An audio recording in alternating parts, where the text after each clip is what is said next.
আমাদের এখানে উপস্থিত যত সাংবাদিক বন্ধু আছেন প্রত্যেককে সাধুবাদ জানাচ্ছি, ধন্যবাদ জানাচ্ছি। আজকের এই নির্ধারিত প্রেস কনফারেন্সে আপনারা এসে উপস্থিত থাকার জন্য।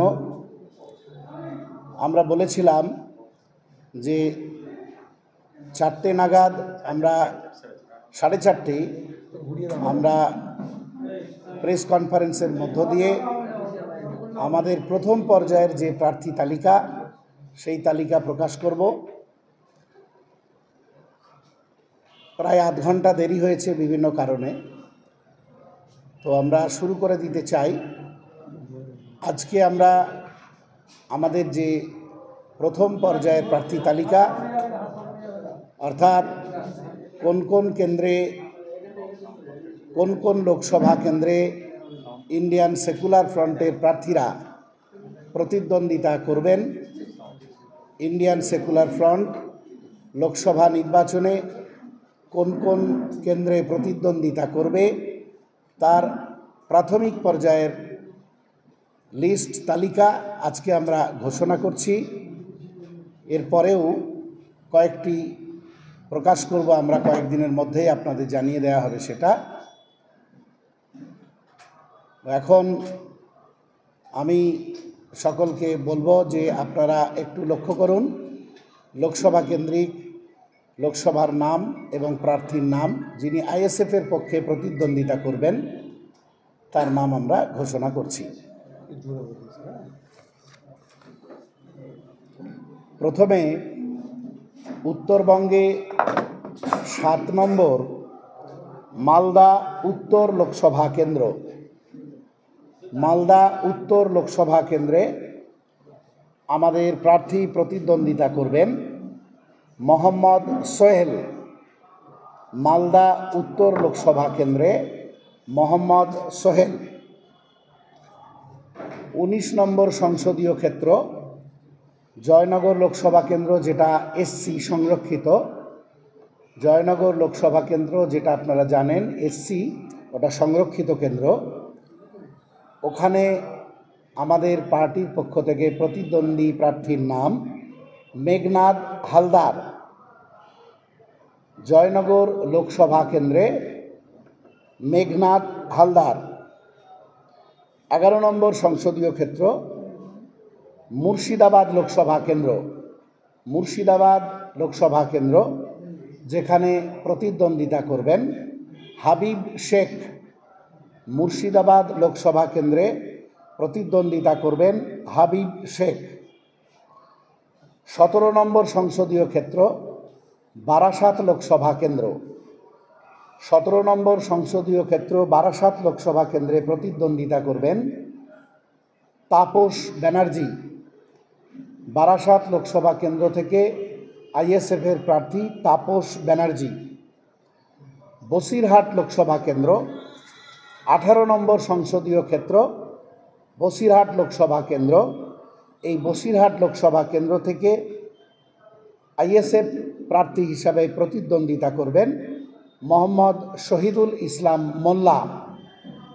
বসিরহাট লোকসভা কেন্দ্র থেকে প্রতিদ্বন্দ্বিতা করবেন মোহাম্মদ শহীদুল ইসলাম মোল্লা।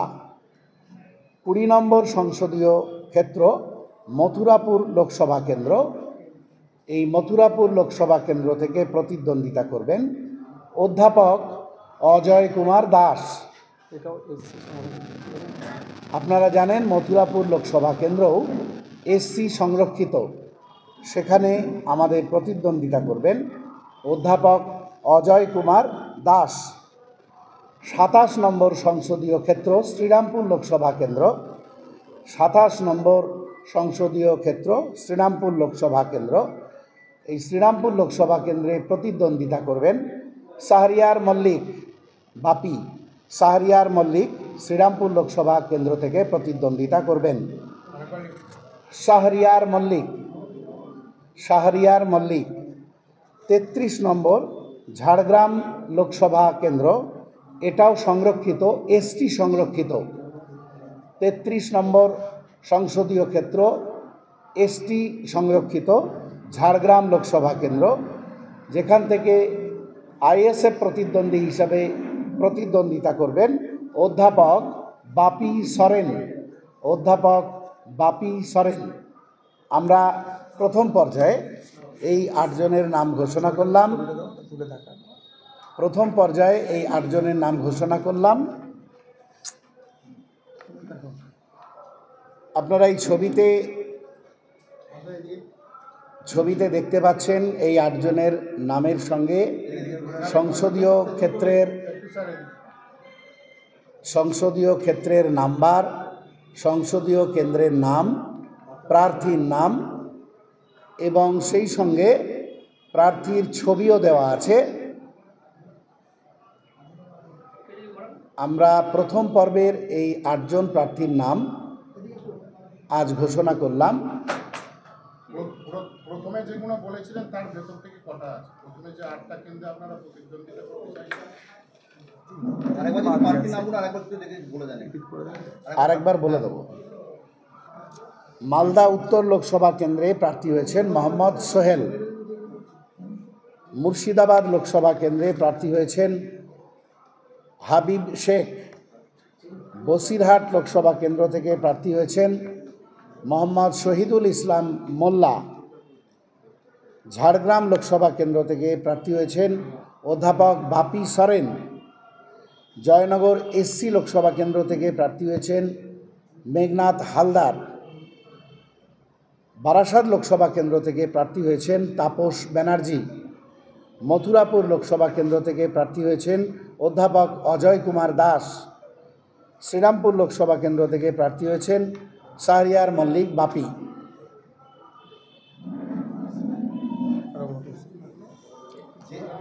হ্যাঁ, ছবিগুলো তুলে নিই।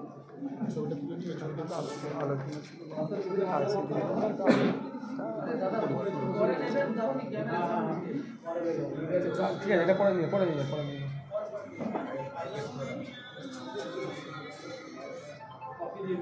কপি এটা দিয়ে দেবো। কপি একটা করে সেটাকে পেয়ে যাবেন। এবার আপনাদের যদি কারো কোনো কোশ্চেন থাকে, আমাদের এখানে চেয়ারম্যান সাহেবও রয়েছেন, প্রশ্ন থাকলে অবশ্যই প্রশ্ন করবেন। দেখুন, আলোচনা তো আমরা বলেছিলাম, গতকালও বলেছিলাম যে শেষ মুহূর্ত পর্যন্ত আমাদের যেহেতু মূল প্রতিদ্বন্দ্বী আমরা মনে করি, কে কি মনে করে সেটা তাদের নিজস্ব ব্যাপার, কিন্তু আমরা মনে করি যে বিজেপি এবং তৃণমূল কংগ্রেস এই দুই শক্তিকে পরাস্ত করতে হবে। সেক্ষেত্রে আমরা উপলব্ধি করেছি আমাদের সঙ্গে যারা জোট সঙ্গী হতে চায় বা হতে চাইছে তারাও উপলব্ধি করেছেন, তাই আলোচনা চলছিল। এই আলোচনা গতকাল পর্যন্তও চলেছে, আজকেও অনেকে টেলিফোনিক আলোচনা করেছেন। আমরা গতকাল বলেছিলাম যে একেবারে প্রার্থী ঘোষণার পূর্ব মুহূর্ত পর্যন্ত আমরা জোটের জন্য অপেক্ষা করব। আজকে এমনকি আপনারা এই প্রার্থী তালিকা থেকে বুঝতে পারছেন আমরা জোটের দিকেই ইঙ্গিত রেখেছি। যাদবপুর কেন্দ্র, জানেন এর আগে আমাদের প্রার্থী তালিকায় যাদবপুর কেন্দ্রের নাম ছিল। যাদবপুর কেন্দ্র আমাদের জন্য কিন্তু খুব সেনসিটিভ, কারণ যাদবপুরের মধ্যে ভাঙড় বিধানসভা পড়ে।